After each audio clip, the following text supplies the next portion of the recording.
বিসমিল্লাহির রহমানির রহিম। দেশ এবং কি দেশের বাহিরে আমাদের নেতাকর্মী যারা আছেন, আসসালামু আলাইকুম ওয়া রাহমাতুল্লাহি ওয়া বারাকাতুহু।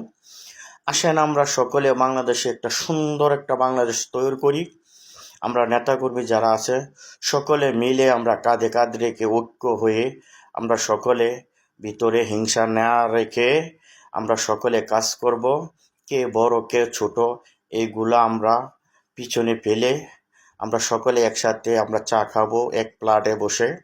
আমরা কি পারি না? অবশ্যই পারি। কি বলেন ভাইয়েরা? আমরা যারা সিনিয়র আছে তাদের আমরা সম্মান অবশ্যই করব এবং কি সালাম দেব। তাদের জায়গায় তাদের প্রাপ্য যেটা আমরা তারারে এটি আমরা দেব। তো সকলে আসেন। আমাদের মাননীয় তারেক ভাই কি বলেছে, আমরা ঐক্য ঐক্য ঐক্য হইতে, তো আমরা ঐক্য হই। আমাদের ভিতরে হিংসা না রেখে, ভিতরেও অনেক ভাইয়েরার ভিতরে হিংসা আছে, ওই জিনিসটা আমরা পিছনে ফেলে আমরা সামনে এগিয়ে যাই। আমরা পারি না? অবশ্যই পারি।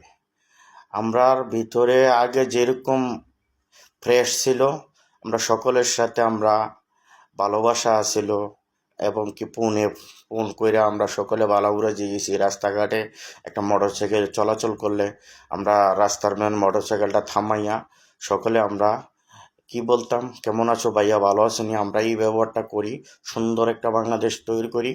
আগামীতে আমরা ইনশাআল্লাহ যে বর্তমানে আমাদের ইনুচ্চার অবশ্যই আমাদের আগামীতে আমরা ইলেকশনের ব্যাপারে এবং কি ইলেকশন অবশ্যই দিবে, সুন্দরভাবে আমরা চলি, আমরা ব্যবহার ভালো করি।